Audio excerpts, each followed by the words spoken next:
Ma'am, aina huzik kanoda ma'am from the spotlight to reset they kam tante Ronald Hisnam ko. Ma se Instagram gi kanone master ne. Recently ma jo koi Africa mina join talk ne Ronald gi yam na phazava hai taragadi Instagram da mana chahi amma ani thadaraga hadi leidna koi side Manipur to mi smai na taba ko worldwide hoina ko magi amma lei Mina yeng so 1 million, 2 million, 3 million yeng Instagram je. Ado ai team jida hojik aina hire tawre kano je Ronald je. Ado hojik koi work to mina doreba. Sida Instagram da pamjaba ko. Instagram de sinaraga nangi business suda kamaina grow torkani. Ko adagi kamaina engagement lakani. Kamain toroga akoi Manipur tang nataba ko. Hadi time to time matam jiga chanana kari sinagani ko. Adi editing do aro adagi my style of posting do I am sorry go ado kano dagi Ronaldo usik tamani Ronaldo gi kamain tawgi Instagram je proper sagani ko khoj plus scratch ne zero ne je kuin do de ko aduna yargadi myam kitang focus to biro Ahamda Instagram ama hangbadako ahamda karigino aina Instagram hangdoje haidi kari maramda thagattoino si hana khangba daka oya aigi Instagram da kenone mathaido motivation gi account ne ba haidi nangi niche nangi theme ama specific theme ama leibam daka tayo haidi fitness oiro su gaide motivation oiro adu business oiro ko business oibida wares yonbo oiro adu beauty products yonbo oiro sigise niche hana khndoppa ma daka tayo aduwa akoina kwadi tawnabase Instagram ama hangwada video hambam thagalakpada ko or YouTube oiro ame ta ko thagalakpada kwai hamba tawnabase hek ahamba thagalakanda mi da loimak share tawrani ba share tawrani akoigi imanabasingda share tawrani WhatsApp group da share tawrani adoidi araibaga share tawrani ba ado sigi steps yam tina soireba kwadi soiba kwadagi ahambada kwadi soiba haragadi sigi steps ne kaiginoda si tawba matamdane ko target audience to phangweba akoina pameba audience sidi audience to akoi isana thijabaneba si isana thiroba Instagram masana thiyangadamneba adudi kamain tawra thini haiba matamda ai harakeba si yaro doje si maramje kaigino na ai harakeba ko aina video ama thagatleba ko ai imanabada share tawreba ai phange ko ai yoro ai imanabana ai wonda video ma share tawre bai si amta yengdiyo ai video si ai thagatlena ai yengeba ai imanaba yam tina luna tina boyagasu adu atopa yengdi yengamneba aduga video se bayam matam nangi video se full yema oiba maramdi moy yengda boy nateba moida interest oidabe interest leitabagi kaiginoda moida target audience to phang oiba moida anamba about 90% di dum full yengaro compulsory like torkani comment pirakani full yengaro adui Instagram da kai khangane ai magi video si mina full yengde mina full kesu yengde adun takodi magi video si kesu kanadre atopa video da utpagi atopa audience da utpagi na nangi video do view yamaro kesu nangna share to ido adu kesu helaro si aham de lero adudi kamain tawni hai matam da ba nangna target audience nang share to dabida thigani ba kamain tawa thigani hai taragadi mina khwai tawna ba ma hairake ai harake ko theme ja hayengna ama thagatkani masina ama thagatkani hangchitna ama thagatkani si yam tawnai ba haidi specific theme ma leitabida hayengna mu fitness yang thagatleng halopa ngasina mu beauty yang thagpa adai hangchitna mu motivation yang thagpa si yam tawai adudi Instagram na ahamba numsida khallani ko ahamba numsida na kai thagala si fitness ki thagale ko adui fitness ki audience khara pigani ko hamra ani subadaida beauty ki thagale na khalo ko beauty ki audience amuk thirani ba adui motivation ki muk thagale ko motivation ki audience karamba audience no chap chana thidoi sena Instagram ki keno ne khangroi exactly Instagram ne khangro not with her see yam chummi go hoi Manipur da yengo ma'am ko any influencer ma har seba ko Manipur any influencer today the mix to the pocheler moro ko gi go number 1 da mukbang compulsory yaw mani yaw mi sana de site to biro ko adagi motivation amma kanadino kaidin loksal amu hapamani ko hujik ronaldo haido niche magi alignment amma hoyi sum yengpa matamda asi bukta YouTube channel do igara Instagram do igara Facebook do igara particular ko mana hijariba magi kano duda haitarene magi special hujariba niche to da ko alignment amma chatna manipur ma ai hai ko 30 phana there moi ma I can proudly say me kuntra phana noi emo ba sumane alignment samna da beauty salon har se ba beauty salon da dum tawgi ba amana kaino mukbang idum jagre ade amana kaino samna have da koi kano har se bakery har se adu bakery na mai special lo adu mai chat targadi phaw je du ki matik thuni nattabi da koi hoi manipur da phaw do phaw ba kano toroga ngatangi watiwram khra yengaga ko followers adum yami ado proper oina toroke hai tarji ronaldo have do ma'am niche to specific oina alignment on the chacheba okay now keep going adri hojiki niche to specific oina chat taragadi Instagram duna nangi audience karamba audience to khanga ani nangna kuina video manga tharakpa video thagat tara thagatpa matamda ko nangi audience o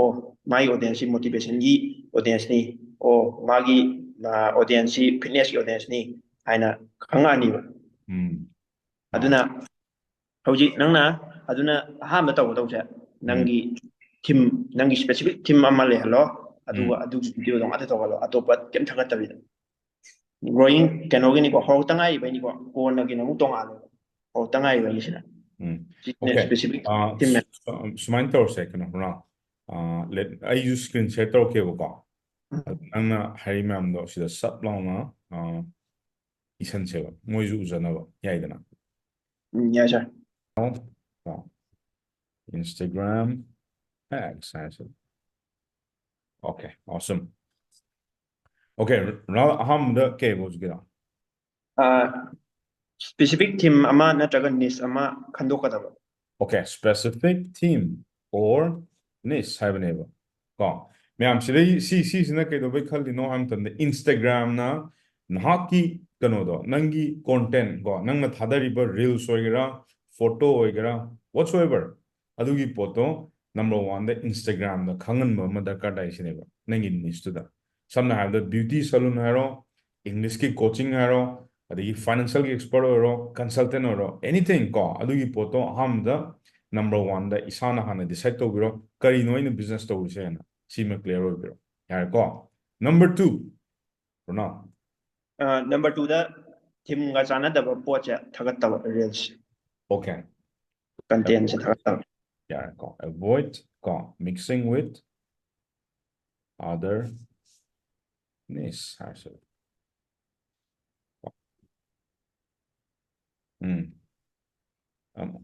Okay. Yeah, makai daro. aduga ahum subada akoigi random share tawbidaba haigada WhatsApp group ta adwedi Facebook group ta mass oina share tawbidaba Okay. See madi I just for go ma'am. I jump to eh. Ma'am see dum tawner go. Haidi nahaki Instagram gi kano do picture dum share to with them. Haidi WhatsApp to ro, haidi Facebook to ro, see dum to. Okay. Other now see random share to no haidi kai maram gi. oh si hajarake ba akoina Instagram ahambada video thagalena ko aduga akoigi WhatsApp group aduga Facebook group ta share tawni ba aduga aina ngasa hajagibada moina phangani ba video se ba aduga changa ani ba changa aga yengani ba ado 90% di natraga 70% oro 80% 90% di full video ke su yengo ba changa iba singdo okay maram di random people oi bani na ba adi akoigi imanabo oiro aingonda mina video am thagale en kholoka thare en share taweba bai sim ti yeng video follow ba ai changne ba ai like to ngani ba ai comment to ngani ba ai ai gi status to share to ngani but ai anambana ai full yeng wa video do okay awesome aduna Instagram na khala ani ba adi magi video si ma yeng ba mi sina full yeng de na khala ani ba full yengda taragadi my video si kana da video ni na khangani ba aduga atopa audience sing kana bada keno share tawra ba Okay. ꯍꯣꯏ ꯅꯪꯅ ꯅꯝꯐꯨꯗ ꯃꯤ ꯃꯌꯥꯝ ꯑꯃ share ꯇꯧꯕ ꯌꯥꯏ ꯅꯪꯅ ꯇꯧꯒꯦ ꯇꯧꯔꯕꯗ 1,000 ꯑꯃ ꯇꯧꯔꯦꯅ ꯈꯜꯂꯣ ꯈ꯭ꯋꯥꯏ ꯌꯥꯝꯕꯗ ꯑꯗꯨꯗꯩ ꯀꯩꯁꯨ ꯍꯦꯜꯂꯔꯣꯏꯕ ꯁꯥꯔꯀꯜ ꯑꯃ ꯅꯪ ꯀꯣꯜꯂꯒ ꯊꯝꯃꯨ ꯒ꯭ꯔꯨꯞ ꯑꯃ ꯍꯥꯏꯗꯤ ꯑꯗꯨꯗꯩ ꯍꯦꯜꯂꯅꯣ ꯍꯥꯏꯅꯀꯣ ꯑꯗꯨ ꯅꯠꯇꯕꯤꯗ ꯏꯟꯁꯇꯥꯒ꯭ꯔꯥꯝ ꯃꯁꯥ ꯃꯊꯟꯇꯅ ꯑꯣꯗꯤꯌꯦꯟꯁꯁꯦ ꯐꯪꯍꯟꯒꯗꯕꯅꯦꯕ ꯑꯣꯀꯦ ꯑꯗꯨ ꯑꯣꯏꯇꯥꯔꯗꯤ ꯀꯩꯅꯣ ꯑꯩ ꯀꯩꯅꯣꯝ ꯍꯥꯏꯖꯒꯦꯕ ꯁꯤꯗꯩꯁꯤꯗ ꯔꯦꯟꯗꯝ ꯁꯤꯌꯔꯕꯨꯗꯤ ꯌꯥꯔꯦ ꯋꯥꯠ ꯑꯕꯥꯎꯠ ꯑꯩꯈꯣꯏꯒꯤ ꯏꯟꯇꯔꯅꯦꯜ ꯀꯝꯃꯨꯅꯤꯇꯤꯒ ꯂꯩꯁꯤꯗꯤ ꯁꯥꯔ ꯏꯟꯇꯔꯅꯦꯠ ꯀꯝꯃ꯭ꯌꯨꯅꯤꯇꯤ ꯍꯥꯏꯁꯦ ꯍꯥꯏꯗꯤ ꯑꯩꯈꯣꯏ ꯂꯥꯏꯛ ꯃꯥꯏꯟꯗꯦꯠ ꯃꯥꯟꯅꯕ ꯑꯩꯅ ꯍꯥꯏꯔꯤꯕ ꯄꯣꯠꯁꯦ ꯃꯉꯣꯟꯗ ꯑꯗꯨꯝ ꯀꯥꯟꯅꯗ꯭ꯔꯣꯕꯅꯤ ꯁꯝꯅ ꯑꯩꯅ ꯑꯗꯨ ꯈꯪꯉꯗꯤ ꯑꯗꯨꯗ ꯁꯦꯌꯔ ꯇꯧꯕ ꯌꯥꯏ ꯁꯥꯔ ꯌꯥꯏ ꯑꯣꯀꯦ ꯑꯗꯨꯒꯨꯝꯕ ꯑꯗꯨꯏꯅꯦ ꯑꯩꯅ ꯁꯤ ꯍꯥꯏꯁꯦ 2 ꯋꯦꯁꯇ ꯂꯩꯔꯛꯇꯧ ꯃꯥꯜꯂꯛꯑꯕ ꯔꯦꯟꯗꯝꯗꯨꯕꯨꯗꯤ ꯁꯤꯃꯗꯤ ꯄꯨꯔꯥ ꯑꯦꯚꯣꯏꯗ ꯇꯧꯔꯅꯤꯅ ꯑꯩ ꯀꯅꯥꯝꯇ ꯑꯗꯨꯝꯕꯗꯤ ꯊꯥꯗꯦꯕ ꯉꯁꯤꯐꯥꯎꯗ ꯑꯩꯅ ꯁꯤꯌꯔ ꯇꯧꯕꯕꯨ ꯑꯩꯒꯤ ꯀꯝꯃꯨꯅꯤꯇꯤ ꯀꯣ ꯑꯣꯜꯔꯦꯗꯤ ꯀꯣ ꯏꯟꯇꯔꯅꯦꯠ ꯃꯥꯔꯀꯦꯇꯤꯡꯒꯤꯗ ꯉꯥꯎꯖꯕ ꯈꯪꯖꯅꯤꯡꯕ ꯁꯤꯗꯗꯤ ꯊꯥꯗꯕ ꯃꯇꯝꯗ ꯀꯣ ꯃꯥꯏꯗꯤ ꯑꯗꯣ ꯁꯤꯁꯦ ꯁ꯭ꯇꯥꯔꯇꯤꯡꯒꯤꯅꯤꯀꯣ ꯍꯥꯏꯗꯤ ꯀꯣꯟꯅ ꯁꯥꯔꯒꯤ ꯑꯣꯗꯤꯌꯦꯟꯁ ꯍꯧꯖꯤꯛ ꯃꯌꯥꯝ ꯂꯩꯌꯦꯗꯅ ꯆꯥꯅꯕ ꯁꯤꯗꯗꯤ ꯃꯌꯥꯝ ꯇꯧꯕ ꯌꯥꯔꯦꯕ ꯑꯣꯀꯦ ꯑꯩꯅ ꯁ꯭ꯇꯥꯔꯇꯤꯡꯒꯤ ꯖꯁ ꯁ꯭ꯇꯥꯔꯇꯤꯡ ꯁ꯭ꯇꯥꯔꯇꯤꯡꯒꯤ ꯑꯣꯁꯝ ꯑꯩꯅ ꯏꯟꯁꯇꯥꯒ꯭ꯔꯥꯝ ꯄꯥꯏꯔꯛꯄꯗꯀꯣ ꯁꯥꯔ ꯑꯩ 0 ꯐꯣꯂꯣꯋꯔꯗꯩ ꯗꯥꯏꯔꯦꯛ ꯍꯧꯔꯛꯑꯦꯕ ꯌꯥꯝ ꯊꯤ ꯀꯨꯏꯅ ꯆꯍꯤ ꯅꯠꯇꯦ ꯊꯥ 2-3ꯁꯦ ꯁꯤꯁꯦ 0 ꯐꯣꯂꯣꯋꯔꯁ ꯑꯗꯨꯝ ꯂꯩꯔꯝꯃꯦꯕ ꯌꯥꯝ ꯂꯣꯏꯁꯤꯜꯂꯛꯄꯗ ꯔꯣꯅꯥꯜꯒꯤ ꯏꯟꯁꯇꯥꯒ꯭ꯔꯥꯝꯗꯁꯨ ꯎꯠꯀꯦꯀꯣ ꯀꯃꯥꯏꯅ ꯇꯧꯒꯦ ꯌꯦꯡꯉꯣꯕ ꯑꯩꯁꯨ ꯈꯪꯗꯦꯕ ꯃꯅꯤꯄꯨꯔꯗ ꯁꯨꯃꯥꯏꯅ ꯇꯧ ꯍꯥꯏꯗꯤ ꯂꯩꯗꯅ ꯄꯨꯔꯥ ꯅꯩꯈꯥꯏꯔ ꯂꯩꯔꯝꯕꯗꯣ ꯑꯗꯨꯗꯩꯅꯤꯀꯣ ꯑꯩꯅ ꯁꯤꯒꯨꯝꯕ ꯄ꯭ꯔꯨꯚꯟ ꯑꯣꯏꯕꯁꯤꯗꯤ ꯀꯣ ꯑꯩꯈꯣꯏ ꯃꯅꯤꯄꯨꯔ ꯀꯩꯅꯣ ꯏꯃꯥ ꯂꯩꯕꯥꯛꯁꯤꯗ ꯑꯩꯈꯣꯏ ꯃꯌꯥꯝ ꯈꯪꯍꯧꯔꯗꯤ ꯐꯩꯗꯅ ꯍꯥꯏꯗꯤ ꯄ꯭ꯔꯣꯐꯦꯁꯅꯦꯜ ꯑꯣꯏꯅ ꯍꯥꯏꯗꯤ ꯕꯤꯖꯤꯅꯦꯁ ꯇꯧꯖꯔꯤꯕ ꯃꯌꯥꯝ ꯑꯃꯗ ꯁꯨꯃꯥꯏꯅ ꯁꯤꯒꯨꯝꯕ ꯅꯣꯂꯦꯖ ꯀꯣ ꯁ꯭ꯀꯤꯜ ꯄꯤꯕꯤ ꯇꯥꯔꯒꯗꯤ ꯃꯣꯏꯁꯨ ꯒ꯭ꯔꯣ ꯇꯧꯕꯒꯤ ꯆꯥꯟꯁ ꯑꯗꯨꯛꯀꯤ ꯃꯇꯤꯛ ꯋꯥꯡꯒꯅꯤ ꯑꯗꯨꯅ ꯑꯩꯅ ꯁꯤꯟꯖꯕꯅꯤ ꯀꯣ ꯁꯤꯒꯤ ꯁ꯭ꯃꯣꯜ ꯋꯦꯕꯤꯅꯥꯔ ꯍꯥꯏꯇꯥꯔꯦꯅꯦ ꯑꯣꯀꯦ ꯔꯣꯅꯥꯜ ꯀꯤꯞ ꯒꯣꯏꯡ ꯑꯗꯨꯗꯤ ꯅꯪꯅ ꯑꯇꯣꯞꯄꯗ ꯁꯦꯌꯔ ꯇꯧꯗ꯭ꯔꯒꯗꯤ ꯀꯃꯥꯏꯅ ꯑꯣꯗꯤꯌꯦꯟꯁꯁꯦ ꯊꯤꯒꯅꯤ ꯁꯤ ꯑꯃꯨꯛ ꯂꯥꯛꯑꯁꯦꯕꯀꯣ ꯌꯦꯁ ꯅꯪꯅ ꯚꯤꯗꯤꯑꯣ ꯊꯥꯒꯠꯂꯀꯥꯟꯗꯀꯣ ꯍꯥꯏꯗꯤ ꯑꯍꯥꯟꯕ ꯑꯅꯤꯁꯨꯕ ꯑꯍꯨꯝꯁꯨꯕ ꯑꯍꯥꯟꯕꯗꯗꯤ ꯚꯤꯗꯤꯑꯣ ꯒ꯭ꯔꯣ ꯇꯧꯕ ꯍꯥꯏꯁꯦ ꯏꯝꯄꯣꯁꯤꯕꯜ ꯑꯗꯨꯝ ꯑꯣꯏꯔꯅꯤꯀꯣ ꯍꯥꯏꯗꯤ ꯈ꯭ꯋꯥꯏ ꯑꯍꯥꯟꯕ ꯚꯤꯗꯤꯑꯣ ꯊꯥꯒꯠꯄꯗ ꯒ꯭ꯔꯣ ꯇꯧꯕ ꯍꯥꯏꯁꯦꯀꯣ ꯃꯥꯅꯦ ꯈꯔ ꯚꯤꯗꯤꯑꯣ ꯈꯔ ꯌꯥꯝ ꯇꯧꯕ ꯑꯃ ꯆꯪꯉꯦꯕ ꯍꯥꯏꯗꯤ 10ꯒꯨꯝꯕ ꯑꯣꯏꯔꯣ 20ꯒꯨꯝꯕ ꯑꯣꯏꯔꯣꯀꯣ ꯑꯗꯨꯝ ꯑꯣꯀꯦ ꯍꯟꯖꯤꯟ ꯍꯟꯖꯤꯟ ꯊꯥꯒꯠꯄ ꯑꯃ ꯆꯪꯉꯦꯕꯀꯣ ꯑꯗꯩꯗ ꯏꯟꯁꯇꯥꯒ꯭ꯔꯥꯝꯅ ꯅꯪꯒꯤ ꯑꯣꯗꯤꯌꯦꯟꯁꯇꯣ ꯀꯔꯝꯕ ꯑꯣꯗꯤꯌꯦꯟꯁꯅꯣ ꯈꯪꯉꯛꯑꯅꯤꯀꯣ ꯍꯥꯏꯗꯤ ꯐꯤꯠꯅꯦꯁꯀꯤ ꯑꯣꯏꯔꯣ ꯐꯤꯠꯅꯦꯁꯇ ꯑꯗꯨꯝ ꯊꯥꯒꯠꯂꯀꯥꯟꯗ ꯑꯗꯨꯗꯩꯗ ꯐꯤꯠꯅꯦꯁꯀꯤ ꯑꯣꯗꯤꯌꯦꯟꯁ ꯄꯤꯕ ꯍꯧꯔꯛꯑꯅꯤ ꯐꯤꯠꯅꯦꯁ ꯄꯥꯝꯖꯕ ꯃꯤꯗꯣ ꯄꯤꯕ ꯍꯧꯔꯛꯑꯅꯤꯕ ꯑꯗꯨꯗꯒꯤ ꯅꯪꯒꯤ ꯚꯤꯗꯤꯑꯣꯗꯣ ꯐꯖ ꯇꯥꯔꯒꯗꯤ ꯐꯨꯜ ꯌꯦꯡꯉꯛꯑꯅꯤ ꯐꯤꯠꯅꯦꯁꯀꯤ ꯑꯣꯗꯤꯌꯦꯟꯁ ꯆꯥꯅꯕ ꯑꯣꯗꯤꯌꯦꯟꯁꯇꯨꯅ ꯃꯥꯅ ꯑꯣꯀꯦ ꯐꯨꯜ ꯀꯩꯒꯨꯝꯕ ꯌꯦꯡꯕ ꯀꯥꯟꯗꯗꯤ ꯑꯣ ꯁꯤ ꯌꯦꯡꯉꯦ ꯈꯜꯂꯒ 2 ꯊꯣꯛꯅ ꯊꯥꯗꯣꯛꯀꯅꯤꯕ ꯑꯅꯤꯗꯨꯅ ꯑꯃꯨꯛ ꯐꯨꯜ ꯌꯦꯡꯉ ꯇꯥꯔꯒꯗꯤ 4 ꯊꯣꯛꯅ ꯊꯥꯗꯣꯛꯀꯅꯤꯕ ꯑꯗꯨꯃꯥꯏꯅ ꯒ꯭ꯔꯣ ꯃꯊꯪ ꯇꯧꯔꯛꯀꯗꯣꯏꯅꯦꯕ ꯑꯣꯀꯦ ꯑꯗꯣ ꯍꯧꯖꯤꯛ ꯀꯩꯅꯣꯅ ꯔꯣꯅꯥꯜꯅ ꯍꯥꯏꯗꯅ ꯁꯨꯃꯥꯏꯅ ꯑꯩꯈꯣꯏꯒꯤ ꯚꯤꯗꯤꯑꯣꯁꯦ ꯍꯦꯛ ꯑꯞꯂꯣꯗ ꯇꯧꯈꯤꯕ ꯃꯇꯝꯗ ꯃꯤꯅꯤꯃꯝꯗ 10-20ꯗꯤ ꯑꯗꯨꯝ ꯑꯍꯥꯟꯕꯒꯤ ꯁꯤꯕꯨꯛꯇꯤ ꯁꯤꯒꯤ ꯂꯦꯚꯦꯜꯕꯨꯛꯇ ꯌꯧꯒꯗꯧꯅꯦꯅ ꯑꯗꯣ ꯚꯤꯗꯤꯑꯣ ꯑꯃ ꯑꯞꯂꯣꯗ ꯇꯧꯔꯒꯗꯤ ꯀꯩꯁꯨ ꯐꯥꯎꯔꯣꯏꯗꯅ ꯁꯨꯃꯥꯏꯅ ꯐꯥꯎꯅꯤ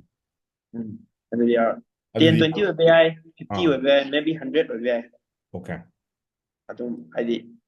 ꯀꯟꯁꯤꯁꯇꯦꯟꯠꯂꯤꯗꯤ ꯊꯥꯒꯠꯄ ꯑꯃ ꯆꯪꯉꯦꯕ ꯍꯥꯏꯗꯤ ꯍꯞꯇꯥ ꯑꯝꯗ 3-4 ꯑꯦꯠꯂꯤꯁ 3-4ꯗꯤ ꯑꯗꯨꯝ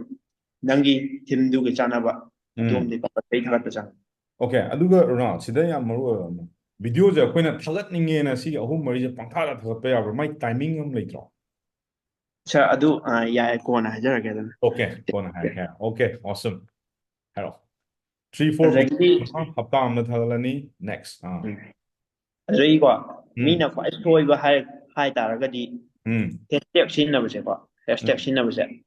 ꯁꯤꯁꯦ ꯏꯔꯤꯕꯂꯦꯟ ꯍꯦꯁꯇꯦꯛ ꯆꯥꯟꯅꯗꯕ ꯍꯦꯁꯇꯦꯛ ꯃꯌꯥꯝ ꯁꯤꯖꯤꯟꯅꯩꯌꯦꯕ ꯍꯥꯏꯗꯤꯀꯣ ꯑꯩꯒꯤꯁꯦ ꯃꯣꯇꯤꯚꯦꯁꯟꯗ ꯊꯥꯒꯠꯂꯦꯅ ꯈꯜꯂꯣꯀꯣ ꯃꯣꯇꯤꯚꯦꯁꯟ ꯃꯣꯇꯤꯚꯦꯁꯟꯁꯤꯗꯩꯗ ꯍꯦꯁꯇꯦꯛ ꯐꯤꯠꯅꯦꯁ ꯍꯦꯁꯇꯦꯛ ꯕꯣꯗꯤ ꯕꯤꯜꯗꯔ ꯀꯥꯏꯅ ꯍꯥꯞꯆꯤꯜꯂꯅꯤꯕ ꯁꯤ ꯃꯌꯥꯝ ꯍꯦꯁꯇꯦꯛꯁꯦ ꯍꯦꯛꯇ ꯆꯔꯣꯡ ꯍꯦꯛꯇ ꯍꯥꯞꯅꯩꯌꯦꯕ ꯃꯤꯁꯤꯡꯁꯦꯀꯣ ꯑꯗꯨꯅ ꯁꯤꯅ ꯀꯃꯥꯏꯅ ꯇꯧꯔꯛꯀꯦꯗꯀꯣ ꯏꯟꯁꯇꯥꯒ꯭ꯔꯥꯝꯅ ꯅꯪꯒꯤ ꯍꯦꯁꯇꯦꯛꯇꯣ ꯎꯗꯣꯏꯅꯦꯕ ꯚꯤꯗꯤꯑꯣꯒꯤꯗꯣ ꯃꯥꯏꯁꯤ ꯀꯅꯥꯗ ꯊꯥꯗꯣꯏꯅꯣ ꯁꯤ ꯌꯦꯡꯗꯣꯏꯅꯦꯕ ꯍꯣꯏ ꯐꯤꯠꯅꯦꯁꯁꯨ ꯍꯥꯏ ꯃꯣꯇꯤꯚꯦꯁꯟꯁꯨ ꯍꯥꯏ ꯑꯗꯨꯗꯩꯗꯤ ꯕ꯭ꯌꯨꯇꯤꯁꯨ ꯍꯥꯏ ꯑꯗꯩ ꯑꯍꯨꯝꯕ ꯃꯌꯥꯝ ꯍꯥꯏꯖꯜꯂꯦ ꯁꯤ ꯃꯀꯣꯛ ꯉꯥꯎꯔꯅꯤꯕ ꯏꯟꯁꯇꯥꯒ꯭ꯔꯥꯝꯗꯣ ꯊꯥꯔꯛꯑꯔꯣꯏꯕ ꯀꯩꯝꯇ ꯊꯥꯔꯛꯑꯔꯣꯏꯕ ꯑꯗꯨꯗꯤ ꯅꯪ ꯚ꯭ꯌꯨꯗꯣ ꯌꯥꯝꯃꯔꯣꯏꯕ ꯑꯗꯨꯅ ꯑꯩꯈꯣꯏꯅ ꯀꯩꯗꯧꯒꯅꯤ ꯍꯥꯏ ꯇꯥꯔꯒꯗꯤ ꯚꯤꯗꯤꯑꯣꯗꯨꯒ ꯆꯥꯅꯕ ꯍꯦꯁꯇꯦꯛ ꯑꯗꯨ ꯈꯛꯇꯪ ꯍꯥꯞꯄꯤꯌꯣꯕ 3 ꯍꯥꯞꯄ ꯂꯣꯏꯔꯦ 5 ꯍꯥꯞꯄ ꯂꯣꯏꯔꯦ ꯍꯦꯛꯇ ꯄꯔꯦꯡ ꯁꯥꯅ 100ꯒꯨꯝꯕ ꯍꯥꯞꯄꯩ ꯗꯔꯀꯥꯔ ꯇꯥꯗꯦ ꯑꯗꯣ ꯃꯤꯅꯤꯃꯝꯗ ꯀꯌꯥ ꯍꯥꯞꯅꯤꯕ ꯍꯦꯁꯇꯦꯛꯁꯦ ꯃꯤꯅꯤꯃꯝꯁꯤ ꯁꯥꯔ ꯇ꯭ꯔꯥꯏ ꯇꯧꯒꯗꯕꯅꯦ ꯍꯥꯏꯗꯤꯀꯣ ꯚꯤꯗꯤꯑꯣ ꯈꯔꯗ ꯍꯦꯁꯇꯦꯛ 5 ꯍꯥꯞꯄꯤꯌꯣ ꯅꯠꯇ꯭ꯔꯒ 2ꯒꯨꯝꯕ ꯍꯥꯞꯄꯤꯌꯣ 10ꯒꯨꯝꯕ ꯍꯥꯞꯄꯤꯌꯣ ꯅꯁꯥ ꯅꯁꯥꯒꯤ ꯆꯥꯅꯕ ꯂꯥꯛꯀꯅꯤꯕ ꯏꯁꯥ ꯏꯁꯥꯒꯤ ꯆꯥꯅꯕ ꯑꯗꯨꯃ ꯊꯤꯕ ꯇꯥꯔꯦ Okay. Chanaba content da chanaba hapiba adu khatanida. irrelevant hashtag si hapidaba Right. Aduga minimum da akoina sigi hashtag se haptoje minimum da manga haibneba natra. 5 to 20 haibane range ta adu Adagi okay miyam phajai go ma'am nahaki Instagram gi video natra reels se hek upload tawgibaga ko magi asai akoi mistake ma'am se hashtag hapasi ma'am thi maru oi ko chana daba hashtag tum lokthok piro aduga minimum da ko 5 to 20 ko try to se na ise Instagram gi okay Ronel makha ta biro makha de aduga hojiki oina ko reel sina anamba thagatkadaba hadi reels photo gumba lay video gumba lay thagatnaba lay ado reels oina thagatlobo kaino da hojik Instagram na reel se kanna inkhatliba yes 90% di reels oina thaba content do photo thagat pa kesu kaidi adu 90% di reels oina awesome focus on reels okay yeah adui sina audience thibagi leigena ko mathangsina kamaina mina video se kamaina yenghaningani sisine bala khatoi okay engagement ko adagi natra hook harsira right hook hai sai hook tabadane okay si amaru ai yes of course akoina reels hai je ko short video ne ba aseng bai short video ne ba sa